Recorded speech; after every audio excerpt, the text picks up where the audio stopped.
Bom, eu quero fazer só uma reflexão com vocês, e ela está em Marcos, capítulo 10, verso 17. Eu quero refletir com vocês aqui. Vamos dar uma olhada nessa primeira tradução. Isso.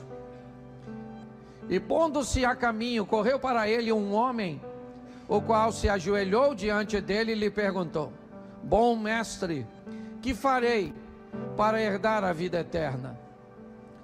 E Jesus lhe disse: Por que me chamas bom? Ninguém há bom senão um, que é Deus. Tu sabes os mandamentos: não adulterarás, não matarás, não furtarás, não dirás falso testemunho, não defraudarás alguém, honra teu pai e a tua mãe. Ele, porém, respondendo, lhe disse: Mestre, tudo isso guardei desde a minha mocidade. E Jesus, olhando para ele, o amou e lhe disse: Falta-te uma coisa. Vai, vende tudo quanto tens, dá-o aos pobres, e terás um tesouro no céu. E vem e segue-me. Mas ele, contrariado com essa palavra, retirou-se triste, porque possuía muitas propriedades. Então Jesus, olhando ao redor, disse aos seus discípulos: Quão dificilmente entrarão no reino de Deus os que têm riquezas.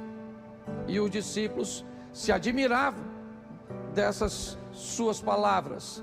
Mas Jesus, tornando a falar, disse: Filhos, quão difícil é para os que confiam nas riquezas entrar no reino de Deus.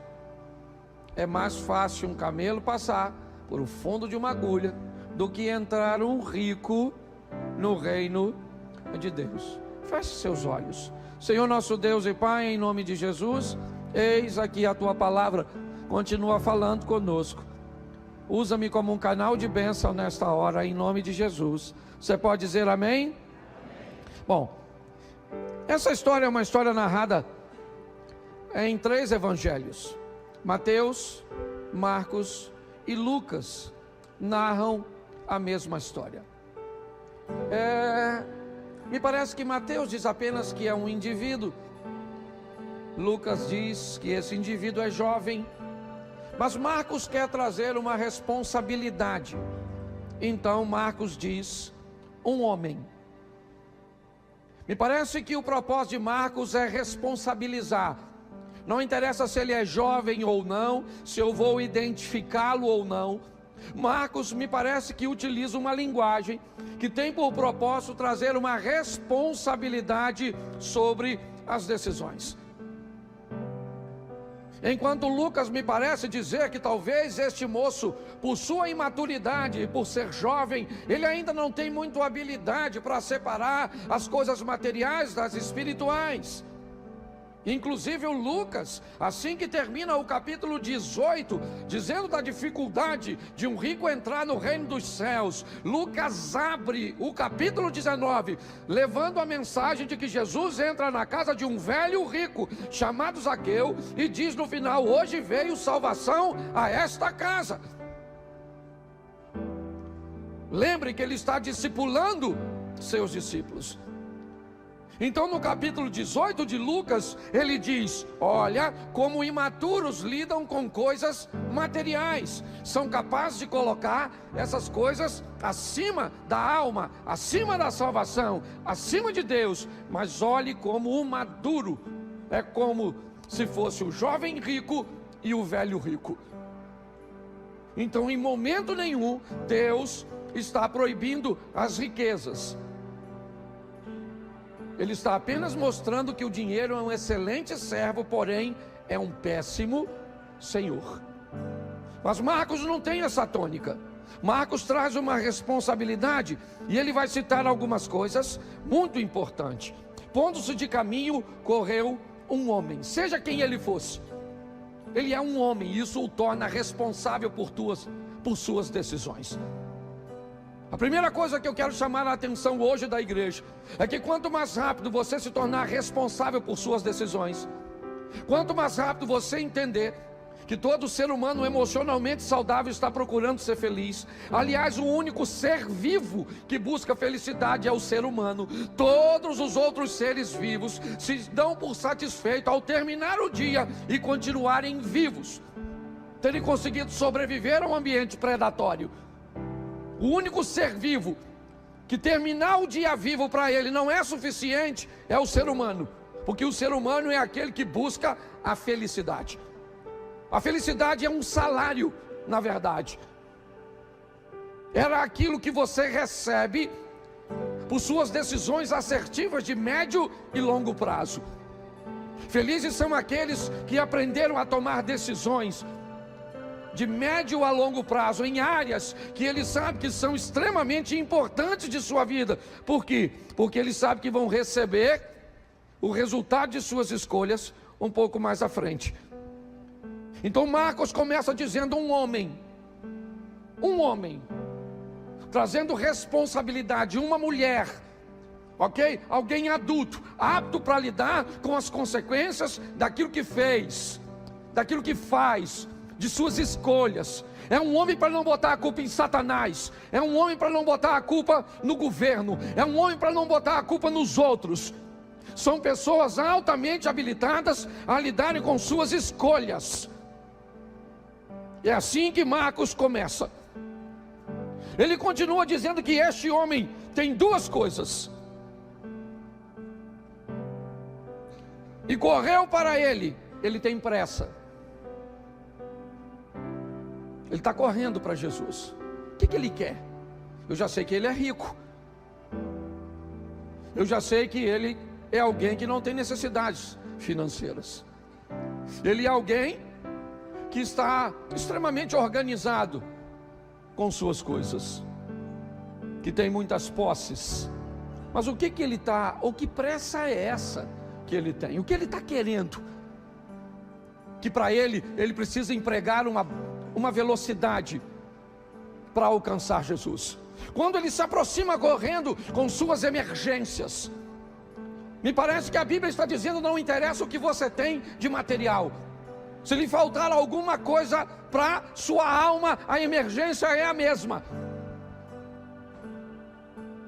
Ele tem pressa, não porque precisa de coisas materiais, mas tem alguma coisa que ele necessita. E o que o faz correr atrás de Jesus e se ajoelhar. Ele se prostra diante de Jesus com muita pressa. Por quê? Porque ele tem uma insegurança. Pastor, mas ele não tem dinheiro? Como é que alguém que tem dinheiro se sente inseguro? Como é que alguém está tão estabilizado materialmente, ele se sente inseguro? Porque todo ser vivo se sente inseguro, porque ele é vivo, mas está sempre bem pertinho da morte. Ninguém sabe o dia nem a hora. E é assim que funciona. Lembra quando Jesus utiliza essa figura de linguagem? Ainda hoje te pedirão a alma, e o que tu tens reservado? Ele tem pressa, sim. Ele tem uma necessidade, ela não é material. Ele se ajoelha e ele vai conversar com Jesus. E ele diz assim para Jesus, ainda no verso 17: bom mestre, que farei para herdar a vida eterna? Preste atenção. Que farei para herdar? O que eu tenho que fazer? Presta atenção que o verbo está no futuro. Ele não diz: o que eu fiz me dá direito à vida eterna, o que eu faço me dá direito à vida eterna. Ele diz: o que eu preciso fazer para herdar a vida eterna? Bom, ao que tudo indica, este mundo ele já ganhou. Só que a Bíblia diz que adianta o homem ganhar o mundo inteiro e perder a sua. Então ele não tem problema com vida terrena. A vida dele é organizada. A vida dele está certinha. Ele é alguém próspero segundo a sua medida. É importante nós olharmos isso. Ah, pastor, então ele está em pecado, por isso que ele está... Não, por favor. Não condicione sua riqueza ao pecado. Você vê que quando Jesus narra para ele os mandamentos, não há nenhum questionamento de Jesus, há uma afirmação. E os mandamentos dizem que este homem é alguém honesto, que cresceu, que enriqueceu e que prosperou de forma lícita, que ele foi alguém capaz de ganhar o mundo. O grande problema deste homem é que ele é tão responsável que ele sabe separar o que é ganhar o mundo e o que é herdar o reino de Deus.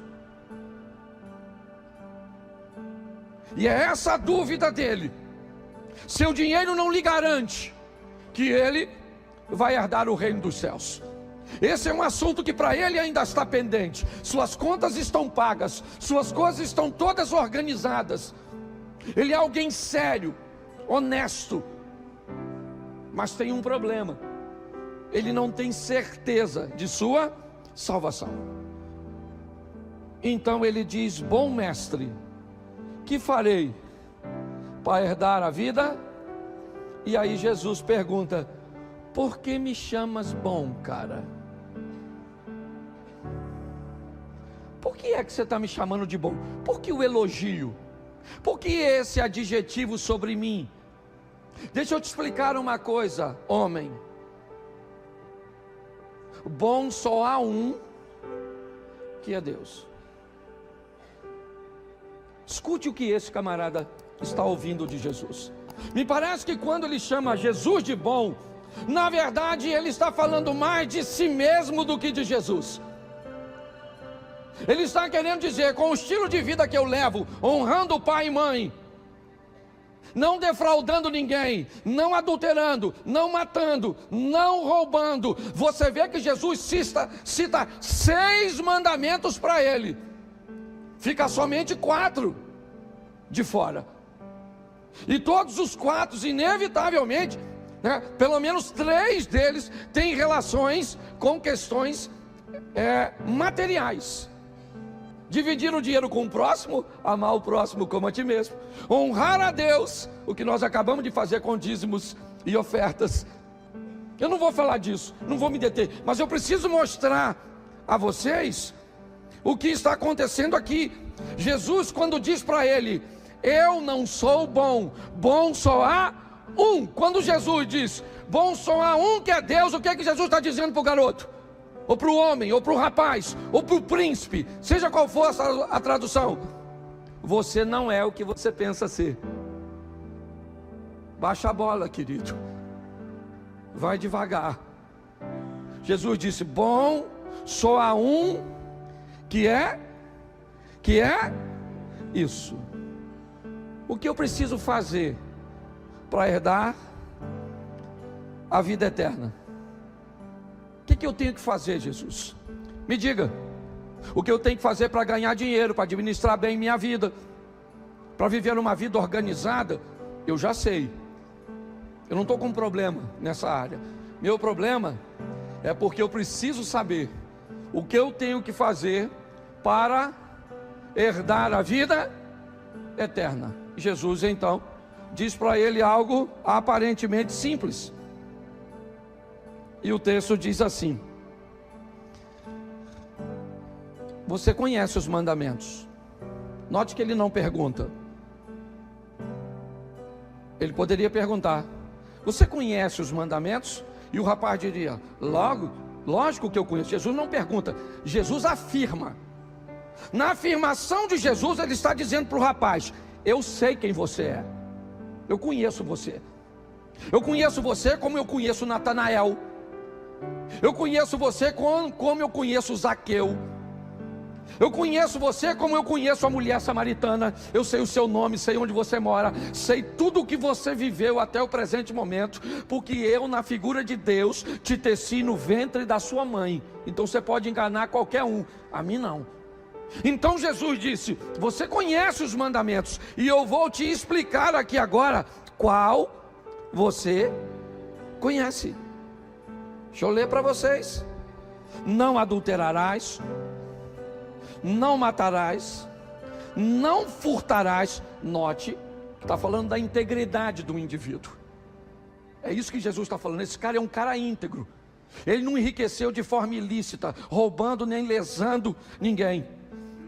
Vou mudar agora? Olha a moral do cara, certo? Não dirás falso testemunho, tudo isso, certo? Não defraudarás alguém, e honra o teu pai e a tua. Olha o que ele disse logo em seguida para Jesus: mestre, tudo isso eu tenho guardado desde a minha... Opa, aí está o problema. É exatamente aí que está o problema. Quando ele diz, eu tenho feito tudo isso desde a minha mocidade, ele está dizendo para Jesus: eu fui ensinado a fazer isso, eu fui ensinado a acreditar nisso, eu fui ensinado a viver dessa forma, de onde eu vim. Faz muito tempo que eu acredito que o modelo do relacionamento para com Deus é esse. Faz muito tempo que eu acredito, certo, que as coisas funcionam dessa forma. Não é de hoje. Eu estou na igreja há muito tempo. Eu já passei por igrejas tradicionais, igrejas pentecostais. Eu já passei por igrejas neopentecostais, por comunidades. O que esse camarada está dizendo? Eu tenho uma história com Deus. Eu vi a falha de quem? A minha. Porque na presença de Deus você não vê o problema do vizinho, você não vê o problema do cônjuge, você não vê o defeito do filho, do pastor, do membro da igreja. Enquanto nós enxergarmos o defeito do outro, a queda do outro, nós podemos estar na presença de qualquer um, menos na de Deus. Porque na presença de Deus você não tem tempo de olhar a vida do outro, você só consegue olhar para você mesmo. Essa é a grande verdade. Jesus está dando uma grande lição. Por quê? Porque ele está conseguindo agora olhar para si mesmo.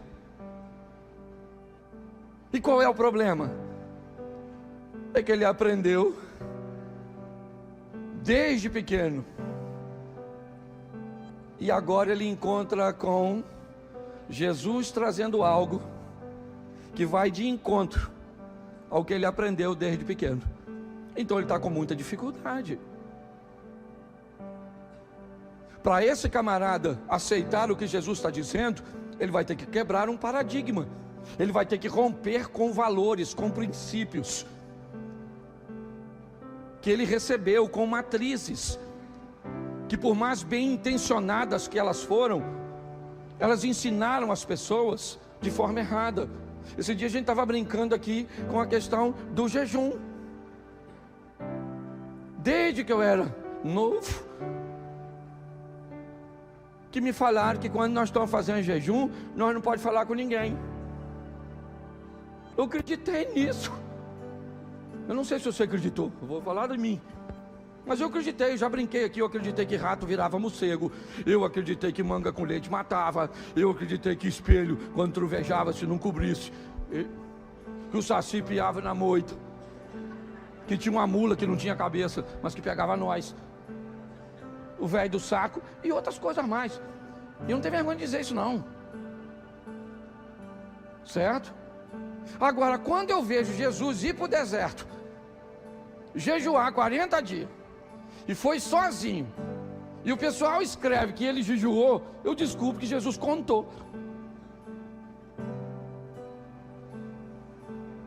Aí você pode dizer, mas pastor, contou depois que jejuou. Mas deixa eu falar uma coisa para você. Tem muitas coisas que nós aprendemos que a gente precisa rever nossos valores. Quando esse rapaz tem que se encontrar com tudo aquilo que ele aprendeu desde a mocidade, fica tão difícil para ele, quando ele diz, tudo isso tem guardado desde a minha mocidade. O verso 21, coloca para mim por favor. E olhando para ele,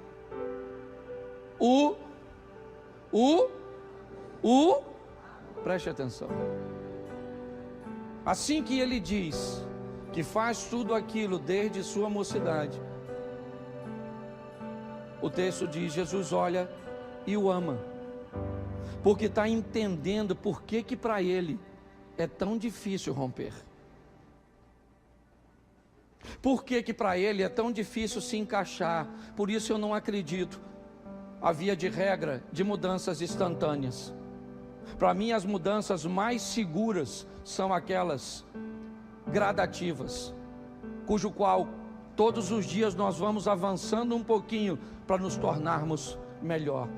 Por isso que todas as vezes que eu vejo um santarrão citando e trazendo à tona o erro de outras pessoas, o que me parece é que ele está criando um ambiente, certo? Onde ele está tentando encobrir suas próprias mazelas, seus próprios defeitos.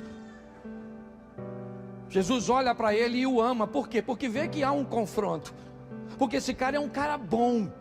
Sim.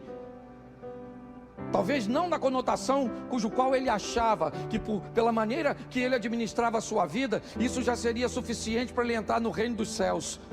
Mas quando você vê, ele é bom com grana, ele é bom com coisas materiais, ele é honesto.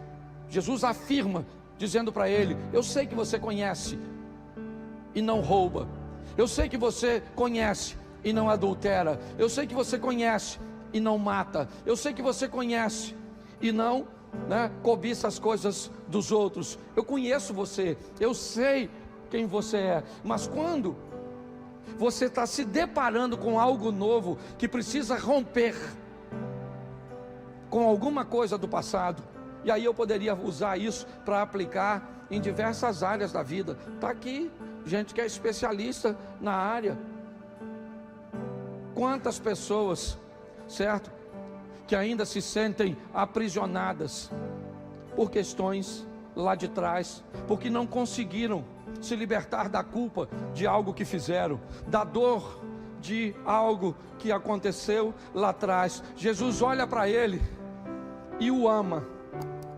É como se estivesse olhando e dizendo: eu estou entendendo, mas só que você precisa vencer isso. Você vai precisar vencer. Você vai precisar romper com isso. Eu estou entendendo, eu sei que é difícil para você, muitas vezes, enfrentar uma estrutura que você foi ensinado desde pequenininho, no ambiente do espiritismo, do catolicismo e de tanta. E eu não estou dizendo que nós estamos certos, não é isso. Eu só estou usando a Bíblia como base, é só isso, e respeitando todas as religiões. Eu sei que você, para se tornar um bom marido, você vai ter que ter um encontro, sabe, com o comportamento do seu pai, e aquilo que você viu ele fazer. E hoje, quando os pastores utilizam a Bíblia para pregar na igreja, o que acontece nesse momento é que entra em conflito aquilo que você viu, aquilo que você aprendeu, aquilo que você viveu, com um novo ensinamento. Então é difícil você se tornar gentil, é difícil você se tornar um cavalheiro, é difícil você se tornar uma dama.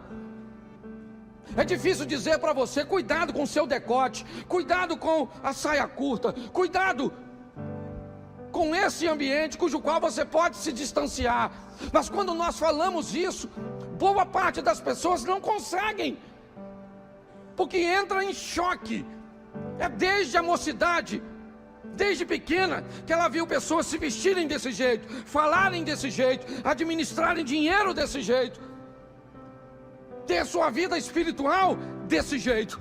E de repente aparece alguém como Jesus, trazendo algo novo que entra em choque.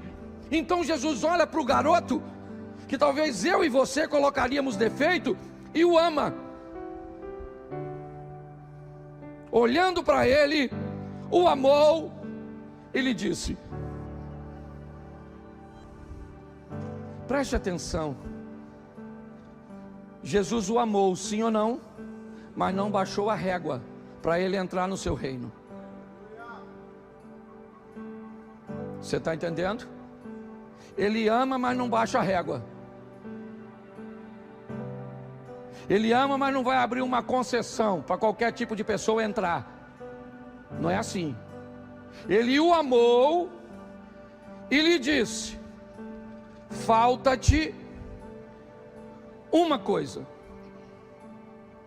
Uma só. Eu não sei se isso pode ser um elogio ou uma crítica. Mas se eu encontrasse Jesus e ele falasse comigo: Cláudio, só te falta uma coisa, eu ia falar: caramba, pô, tô bonito na foto. Uma coisa só. Falta-te uma coisinha. Uma coisa. Pô, só por uma coisa. O que ele disse agora? O que ele disse? O que ele disse? Vai. Porque todo mundo que encontrou com ele, depois que encontrou, foi. Vá e não peques mais. Vá e mostre a seus familiares quão grandes coisas fez o Senhor por ti e como teve misericórdia. Quer ir para o Velho Testamento? Vamos lá. Vai, certo? Pega o azeite, vende, paga a tua dívida, certo? E vive do resto. Vá, vai, vá. Porque depois que você encontrou com ele, você tem que ir. João capítulo 8, a mulher adúltera: vai e não peques, mas vai e a tua fé te salvou. Sempre vai, vai. Porque o encontro com Jesus é um encontro para nos enviar e não para nos reter. Por isso ele diz para o rapaz: falta-te uma coisa. Vai. Mas antes de você ir, eu vou falar o que te falta. Falta o quê? Vende tudo que tu dá aos, terás um tesouro no. Vem e preste atenção. Olha o que Jesus disse: falta-te uma coisa. Pega tudo que você tem, vende. Sim ou não? Faz o que com o que você tem? Dá pus e fica pobre. Vá, pega tudo que tu tem, fica pobre, dá o dinheiro aos. Ô, gente, deixa eu falar uma coisa para vocês. Há um tempo atrás eu estava vendo uma pesquisa e ela dizia o seguinte: o sucesso só gosta de viver num ambiente confortável. Sucesso não gosta de ambiente estável. Sucesso não gosta de pessoas desequilibradas. Algumas pessoas podem dar sorte, e a sorte pode trazer para ela o sucesso. Mas se elas não estiverem preparadas para terem um sucesso, é só uma questão de tempo até o sucesso irem e levar consigo a sorte que teve no passado. Alguns dizem, eu não sou especialista no assunto, mas se hoje todo o dinheiro que gira no mundo fosse repartido igualmente pelas pessoas na terra, em 10 anos eles estariam de volta nos mesmos bolsos. Preste atenção nisso. Jesus não está mandando ele vender nada. Aliás, essa é a visão de Lucas. Por isso que Lucas conta a história de Zaqueu logo depois de contar a história do garoto. Porque os discípulos, assim que está terminando, dizem para Jesus: nossa, mas é impossível ser salvo então. E Jesus disse: mas é exatamente isso. Porque o que é impossível aos homens é possível para Deus. Jesus está mostrando para aquele rapaz, nesse momento, algo muito precioso. Quando Jesus diz: reveja seus valores materiais, só te falta uma coisa, só uma.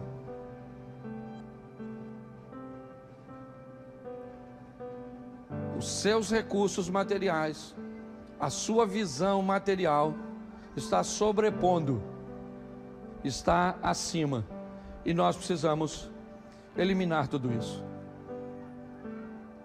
O texto diz, bota o 22. Mas ele contrariado, claro que é contrariado com essa palavra. A palavra de Jorge Linhares na última quarta-feira. Uma palavra que sai do púlpito, que na maioria das vezes não te contraria, não te confronta, não diz que você precisa de uma mudança, de um reposicionamento, que não faz você ficar chateado, como disse ele, com o pregador, ou com aquilo que foi dito. Jesus disse para ele: pega tudo que tu tens. Preste atenção, garoto. Você quer vir atrás de mim, rapaz? Então vamos lá. Pega tudo que você tem. É isso aí. Pega tudo que você tem, vende, dá para os pobres. Aí você vai ter um tesouro no céu. E depois você vem em mim. Porque eu não estou querendo seu dinheiro, eu estou querendo você. Se o que você acha que eu estou querendo é seu dinheiro, se o que você acha que você vai entrar na igreja porque você é rico, tem um carro importado, tem uma empresa, porque você tem um nome, aqui nós vamos te tratar melhor, você não sabe nada sobre reino. Daquela porta para dentro, todos nós somos iguais. E quando chegamos perto um dos outros, descobrimos duas coisas fantásticas. Primeiro, que eu tenho defeito que você não tem. E segundo, que eu tenho virtudes que você não tem. Esse rapaz está recebendo uma grande lição juntamente com os discípulos. Vai, vende tudo que tu tens, dá aos pobres, terás um tesouro no céu. E vem, cara, vem sem dinheiro. Ele podia fazer isso, sim ou não? Sim ou não? Sim, não era nem para ficar triste. Ele era um cara altamente habilitado para lidar com dinheiro. Sim ou não? Você acha que ele ganharia o dinheiro todo de novo ou muito mais? Sim ou não? Porque ele era alguém que vivia dentro dos princípios. Ele não ficaria pobre. Não. Só que ele sabe muito sobre obedecer, mas pouco sobre o propósito da obediência. É assim. Ele vira as costas e vai embora. E Jesus diz para ele: ô rapaz, ei, chega aí. Mas não, cara. Peraí, não vende tudo não. Ó, vende só 50%. Fica com os outros 50%. Mas me segue. Entendeu? Sai da igreja não. Vem comigo. Jesus falou isso? Sim ou não? Porque senão ele baixava a régua. Ele disse: olha, o protocolo é esse, o estilo de vida é esse, e se tu quiser, eu estou aqui. Se tu não quiser, querido, beleza. O garoto quis, sim ou não? Ou o homem quis, sim ou não? Foi para o inferno? Sim ou não? Foi ou não foi? Não, foi não. Ele não foi porque não morreu. Quem garante que esse garoto não foi e pensou? Aí logo em seguida descobriu que Jesus foi na casa do Zaqueu. Falou: olha lá, rapaz, o rico entrando e eu lascado de fora. E nossa, para mim ele mandou dar tudo. O Zaqueu foi só 50% que deu. Jesus nem mandou, ele deu porque quis.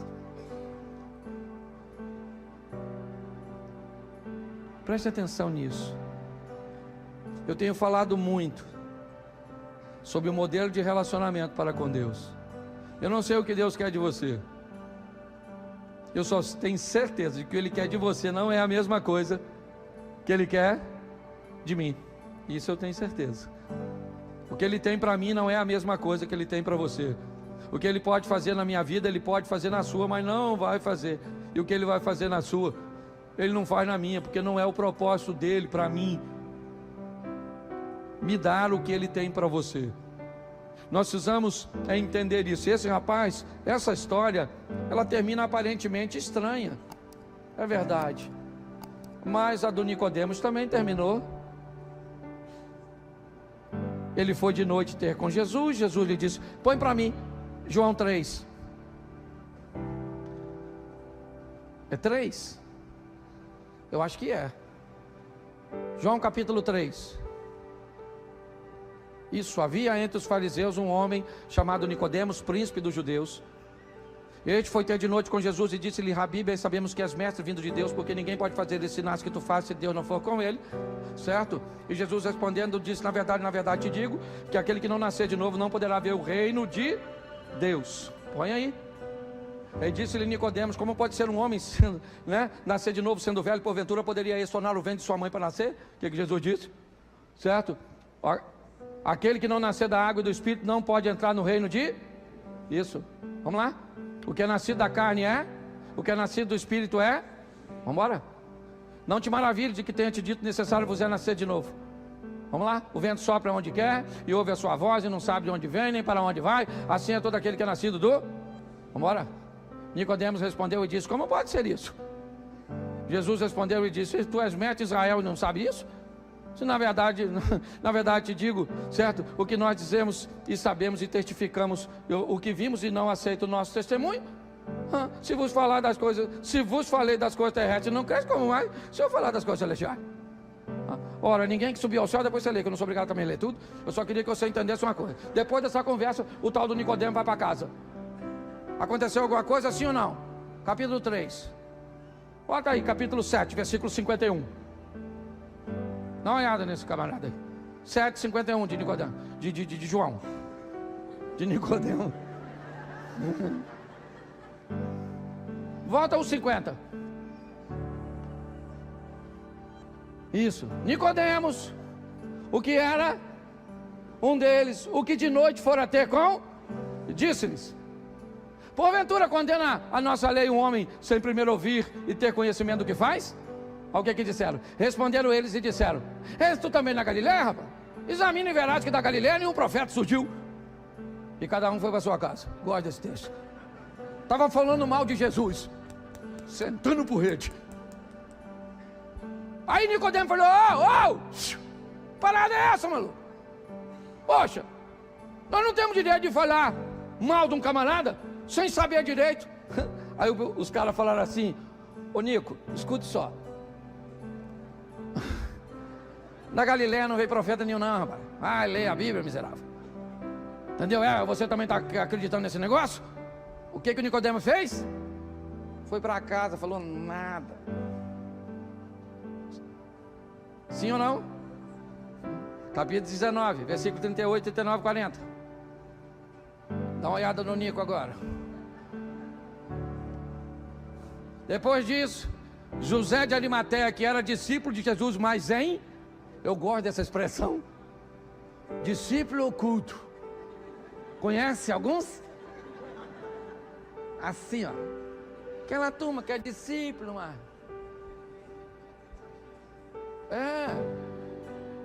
Isso não. Você é crente? Como é que você descobriu, meu Deus? Não fala pra ninguém, não. Um discípulo oculto. Sei lá. Mas ele era oculto por quê? Por medo do... Isso, o Zé de Arimateia. Discípulo oculto. Discípulo. Isso. Olha só. Rogou a Pilatos que lhe permitisse tirar o corpo de Jesus. Pilatos não permitiu. Então tirou o corpo de... Versículo. Foi também Nicodemos, aquele que anteriormente se dirigia de noite. Presta atenção. Reunião de medrosos. Nico com Zé. Lembra o profeta Isaías? Sou um homem de lábios impuros, porque habito no meio de um povo de puros. Sou um discípulo oculto, porque ando com um discípulo oculto.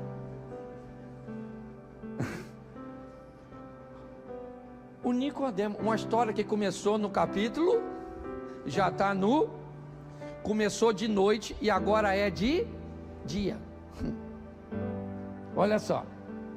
Foi também Nicodemos, aquele que anteriormente se dirigia de noite levando quase 100 libras de um composto de mirras e... Vamos lá, verso 40. Tomaram, pois, o corpo envolveram lençóis com especiarias, como os judeus costumam fazer, certo? Na separação para o sepulcro. Quem é que estava lá de dia, pegando o corpo de Jesus, se expondo ao perigo de perder toda, certo, o seu prestígio no meio dos judeus, o Nicodemos. Eu sou pastor. Eu posso falar para você com toda a certeza do mundo, e tenho visto isso cada vez mais crescer. Como tá legal falar mal dos outros para encobrir nossos erros. Como é fácil apontar o erro de alguém. Como é fácil olhar para aquele que está fazendo e dizer: nossa, ele é desqualificado. Como pastor, eu aprendi uma coisa: quer conhecer a pessoa? Tire ela da cadeira e bota aqui em cima. Você tem quantos anos de ministério, irmão? 42, então você sabe o que eu estou falando. Você bota alguém para dar uma palavra de oferta, no dia seguinte, ou às vezes no mesmo dia, eu estou recebendo um WhatsApp: sabia que de você? Oh? Sabia que está devendo a Light? Sabia, mas eu não sabia, que se eu soubesse. E pior, às vezes o cheiro de quem fala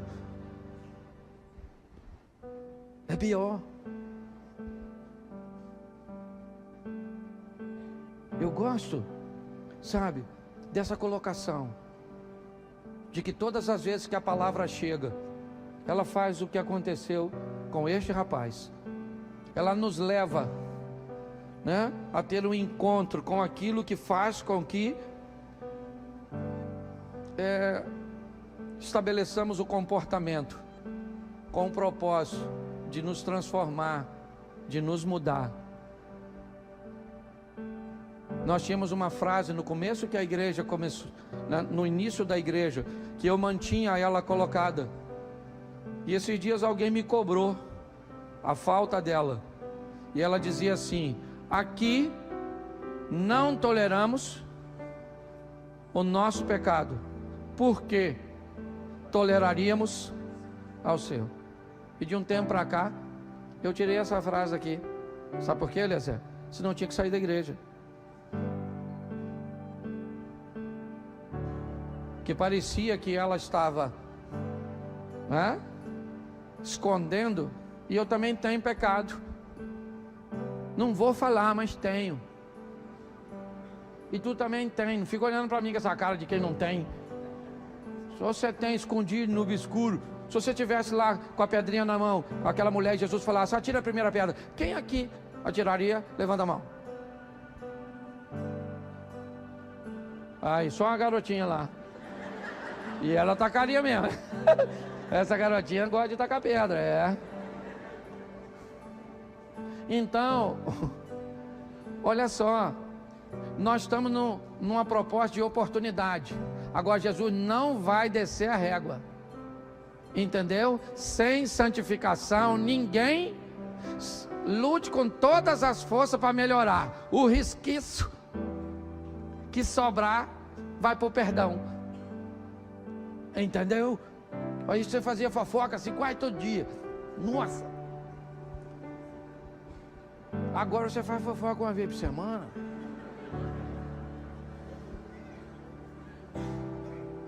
É ou não é?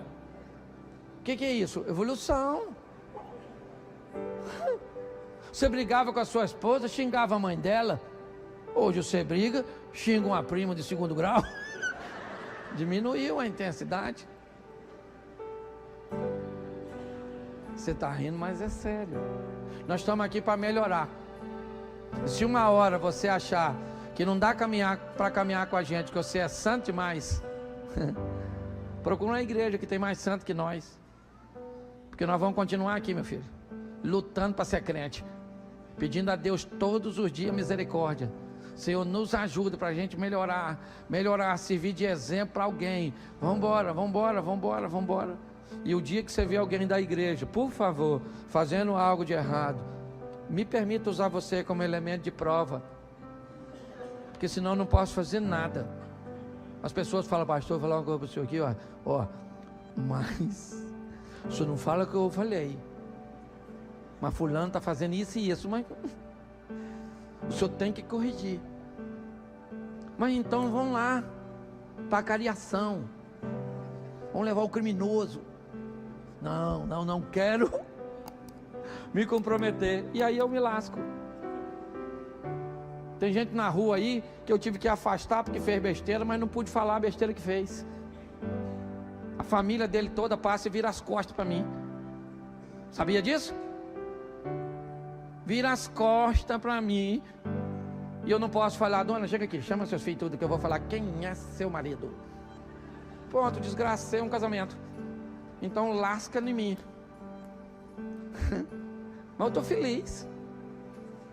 Apanhando igual isso, boi ladrão. Mas estou feliz. Lutando para ser crente igual você. Pastor, o senhor é louco, o senhor fala dos seus defeitos? Claro, eu vou falar dos seus. Então vamos sair, sabe para quê? Para viver uma vida de crente. Dobrar o joelho e falar: Senhor, como eu vejo o defeito dos outros. Pai, os meus eu estou ceguinho. Mas da minha mulher eu sei tudo. Meu pai do meu filho, o bicho é preguiçoso, é porco. É isso, a minha filha é burra. É isso, aquilo, minha sogra, mas aquilo é o cão. E eu? Eu não sei, eu sou uma pessoa assim, honrada, decente. Será que é só eu que... Então vamos lutar para ser crente. Olhar para as pessoas igual Jesus olhou, com amor. Você pode ficar de pé? Nós já vamos embora. Olha para quem está do seu lado e diz assim: eu sei quem você é. Aí fala agora assim para ela: para de olhar para mim, para. É isso aí. Pastor, eu queria aceitar Jesus, queria voltar para Jesus, queria conhecer mais sobre vocês. Aqui está bem divertido. Atrás daquela câmera tem uma sala. Lá na sala vai ter alguém para te receber, para orar por você, se você quer aceitar Jesus. Se você quiser uma informação dos nossos cultos ministeriais ou dos nossos cultos regulares, tá certo? Lá você pode. Ah, pastor, mas eu não tenho que fazer uma confissão pública. Tem, fica tranquilo. Futuramente você vai vir aqui à frente. Nós só estamos invertendo o processo. Porque tem gente que levanta a mão, vem aqui e depois some. Então você vai lá primeiro, porque depois, se você sumir, a gente não sente nem falta. Não vem aqui não. Não é, não é isso não. É só para não expor você. E nem a igreja. Você tem que saber o que você quer. Jesus não está na promoção não. Entendeu? Aqui não tem promoção. Você quer Jesus? Quer Jesus? Não, esse não. 50 centavos, 20. Não. Então você quer receber Jesus? Ó, lá vai ter gente para orar por você, para te dar atenção. Caminha com a gente, vê se nós somos sérios, vê se a nossa teologia é legal, vê se a nossa dinâmica é boa. Aí depois você diz: agora eu quero. Aí vai lá, faz escola de servo, escola de batismo. Olha que legal. Aí vem para cá caminhar com a gente, ajudar os outros. Posso ouvir um amém? Amém. Isso. Feche seus olhos. Pai, muito obrigado por essa noite. Às vezes nos sentimos tão bons, ó Deus, como aquele rapaz, que na verdade era bem organizadinho, uma vida bem acertada, mas que ainda lhe faltava uma coisa: colocar o Senhor acima dos bens materiais. Em nome de Jesus, ó Deus, que a tua graça, o favor cujo qual nós não merecemos, nos acompanhe todos os dias.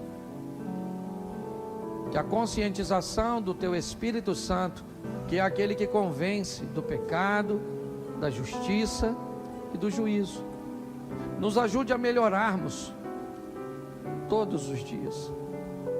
Ninguém aqui vai se tornar santo até que receba do Senhor um novo corpo, um novo nome. Mas enquanto isso, nós vamos entrar no processo de santificação, sem a qual ninguém encontrará contigo. E vamos lutar com todas as nossas forças para que, conhecendo a nós mesmos, não fiquemos em falta e nem presos em lugar nenhum, para não ficarmos para trás. Leva-nos aos nossos lares, ó Deus. Abençoa a cada família, a cada casamento. Abra portas na terra, janela nos céus. Que possamos olhar para as pessoas com o olhar que o Senhor olhou para aquele homem, para aquele rapaz, para aquele príncipe, com amor. Entendendo que quando pessoas são confrontadas com suas matrizes, a mudança, ela é extremamente desafiadora. Mas que possamos vencer, ó Deus, para alcançarmos a estatura de varão perfeito. Continua conosco, leva-nos aos nossos lares, guardado por tuas mãos poderosas. Que o grande amor de Deus, nosso Pai, a graça de nosso Senhor e Salvador Jesus Cristo e as doces consolações do Santo Espírito de Deus seja para com todo o povo do Senhor, e todos digam: A Bíblia nos desafia constantemente a olharmos para nós mesmos e refletirmos sobre nossa postura diante das dificuldades alheias. Em Lucas, no capítulo 10, versos 30 ao 37, Jesus nos conta a parábola do bom samaritano, onde um homem é assaltado e deixado ferido à beira do caminho, enquanto o sacerdote e o levita, homens considerados religiosos, passam sem ajudar, enquanto o samaritano se compadece daquele homem e lhe oferece ajuda. Com essa história, Jesus não apenas nos ensina sobre o amor ao próximo, mas também nos convida a refletir que tipo de pessoa eu sou. É fácil julgar os papéis do sacerdote e do levita nessa parábola, mas talvez seja um pouco mais difícil ver como às vezes a nossa própria vida reflete atitudes semelhantes. Quantas vezes, por estarmos focados em nossas tarefas e responsabilidades, acabamos ignorando as necessidades daqueles ao nosso redor? O sacerdote e o levita representavam a religião. Eles são homens zelosos que obedecem com firmeza os mandamentos que foram escritos na lei de Moisés. Eles também estavam ocupados com as suas obrigações e não se inclinaram a ajudar ao próximo e demonstrar ali o verdadeiro propósito da fé. Jesus nos alerta em Mateus 23 sobre a importância de não negligenciarmos a justiça, a misericórdia e a fé. Será que, assim como o sacerdote e o levita, nós também priorizamos a aparência de espiritualidade ao invés de vivê-la de maneira prática? Ou será que nós mesmos colocamos alguns mandamentos à frente daquilo que Jesus realmente considera importante? Quando você vê alguém em necessidade, qual é a sua reação imediata? Será que você está disposto a se aproximar, mesmo que isso exija sair da sua zona de conforto ou dos seus padrões de religiosidade? O samaritano não tinha a obrigação religiosa ou social para ajudar aquele homem, mas ele escolheu agir de compaixão. Ele cuidou das feridas dele, ofereceu abrigo, recursos, demonstrando um amor que ultrapassa as barreiras sociais e religiosas. Esse ato mostra que o verdadeiro amor ao próximo está nas ações e não apenas nas palavras. Em João, no capítulo 13, versos 34 e 35, Jesus diz: "O novo mandamento vos dou, que vos ameis uns aos outros, assim como eu vos amei, que também vos ameis uns aos outros." O samaritano nos ensina que a compaixão genuína vai além de nossas diferenças. Ela exige ação, coragem e um coração disposto a fazer a diferença na vida do próximo. Muitos frequentam a igreja não apenas buscando a mensagem da salvação, mas também em busca de um ambiente acolhedor onde possam se sentir amados e aceitados. A recepção calorosa, a empatia demonstradas pelos irmãos da igreja são essenciais para que todos se sintam parte do corpo de Cristo.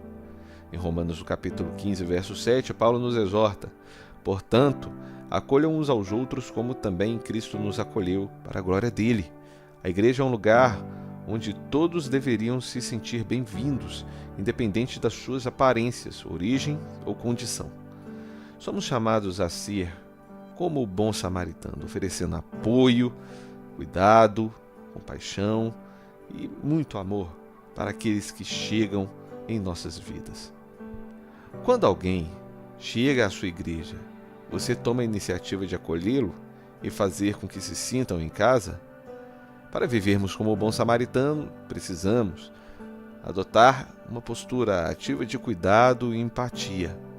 Isso significa não apenas ajudar os necessitados quando for conveniente, mas torna-se uma forte e constante obrigação e fonte de amor e acolhimento.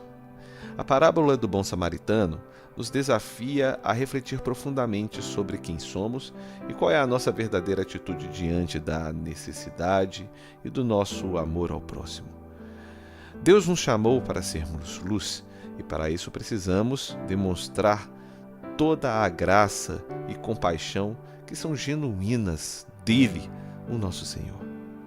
Ao nos aproximarmos dos outros com o amor de Cristo, nos tornamos instrumentos de transformação. Que a gente possa se perguntar todo dia: que tipo de pessoa nós somos? Que tipo de pessoa eu sou?